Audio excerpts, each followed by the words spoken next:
Chapter 6. And the word of the Lord came unto me, saying, Son of man, set thy face towards the mountains of Israel, and prophesy against them, and say, Ye mountains of Israel, hear the word of the Lord God. Thus saith the Lord God to the mountains, and to the hills, to the rivers, and to the valleys, Behold, I, even I, will bring a sword upon you, and I will destroy your high places.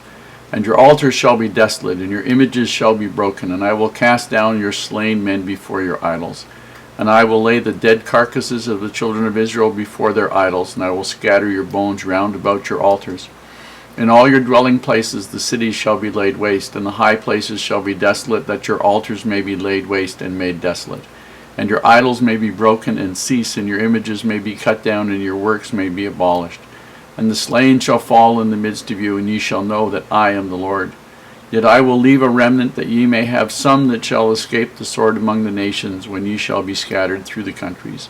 And they that escape of you shall remember me among the nations, whither they shall be carried captives, because I am broken with their whorish heart, which hath departed from me, and with their eyes, which go a-whoring after their idols, and they shall loathe themselves for the evils which they have committed in all their abominations. And they shall know that I am the Lord, and that I have not said in vain that I would do this evil unto them. Thus saith the Lord God, Smite with thine hand, and stamp with thy foot, and say, Alas for all the evil abominations of the house of Israel! For they shall fall by the sword, by the famine, and by the pestilence. He that is afar off shall die of the pestilence, and he that is near shall fall by the sword, and he that remaineth and is besieged shall die by the famine. Thus will I accomplish my fury upon them. Then shall ye know that I am the Lord, when their slain men shall be among their idols round about their altars upon every high hill, in all the tops of their mountains, and under every green tree, and under every thick oak, the place where they did offer sweet savour to all their idols. So I will stretch out my hand upon them, and make the land desolate, yea, more desolate than the wilderness of Diblath in all their habitations, and they shall know that I am the Lord. Chapter 7. Moreover, the word of the Lord came unto me, saying, Also, thou son of man, thus saith the Lord God unto the land of Israel, An end, the end is come upon the four corners of the land. Now is the end come upon thee, and I will send mine anger upon thee, and will judge thee according to thy ways, and will recompense upon thee all thine abominations. And mine eye shall not spare thee, neither will I have pity, but I will recompense thy ways upon thee, and thine abominations shall be in the midst of thee, and ye shall know that I am the Lord. Thus saith the Lord God, An evil, and only evil, behold, is come. An end is come, the end is come. It watcheth for thee, behold, it is come. The morning is come unto thee, O thou that dwellest in the land. The time is come, the day of trouble is near, and not the sounding again of the mountains. Now will I shortly pour out my fury upon thee, and accomplish mine anger upon thee. And I will judge thee according to thy ways, and will recompense thee for all thine abominations. And mine eye shall not spare, neither will I have pity. I will recompense thee according to thy ways, and thine abominations that are in the midst of thee, and ye shall know that I am the Lord that smiteth.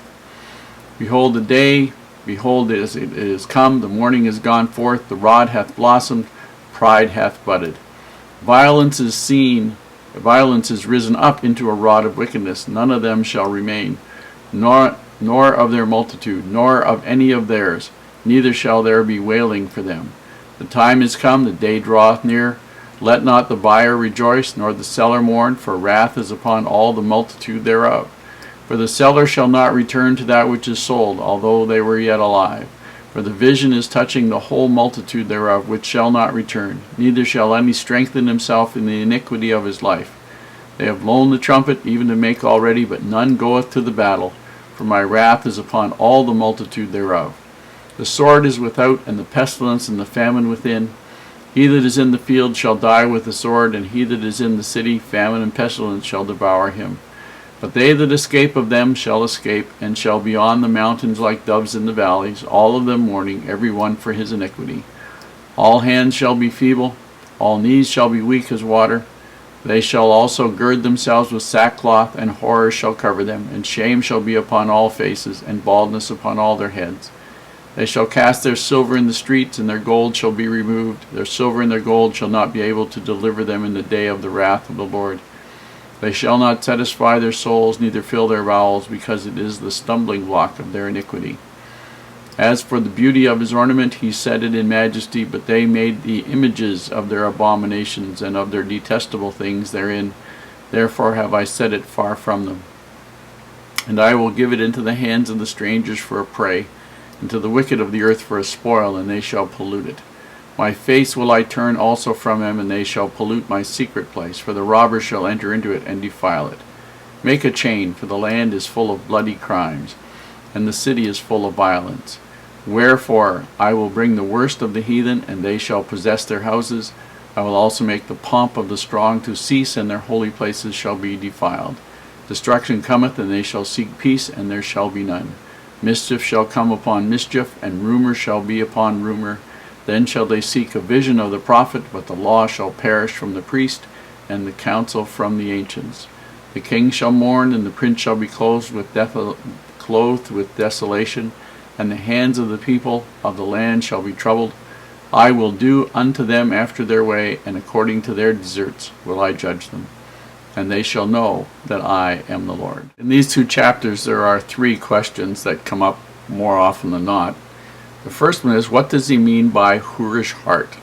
Well, a whore would be a prostitute. And he's talking about the people of Israel, people of Judah, worshiping idols. And so they go whoring after idols. They prostitute themselves to idols. And in modern context, that could be, or anything that we give priority to above service to God, above obedience to God. So anything that reduces our effectiveness as a servant of God, anything that makes us less of a outstanding example of following God's commandments. Could be the internet, could be sports, could be TV, could be work, could be hobbies, could be travel, could be looking after ourselves, could be shopping, could be anything. Those are all the idols, some of the idols that we tend to have nowadays. In chapter 7, verse 7, it says, nothing's not sounding again of the mountains. And basically that has a reference to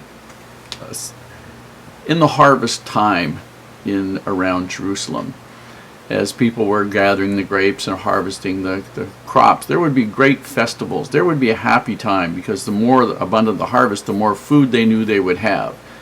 And there were lots and lots and lots of noise in the mountains as people were having fun and shouting back and forth to another and happy and jovial and all the rest of it. But the sound that they were going to hear wasn't that happy sound.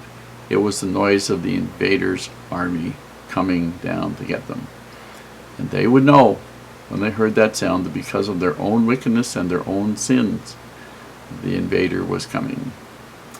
Now, the ornament that is spoken of here refers to the temple in Jerusalem.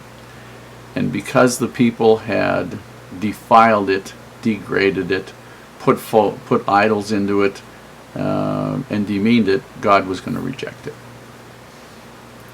Now, there's one thing I should say about the previous chapter, and that was about Ezekiel's hair.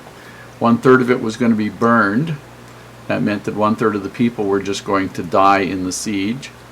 1/3 of it was going to be chopped up, and that meant that 1/3 of the people were going to be killed by the sword, and 1/3 of it was going to be scattered. And of that 1/3 that was scattered, some of that would die in the land where they were. Some of the people would just be killed by the people in the land where they went. So that was the reference to the hair.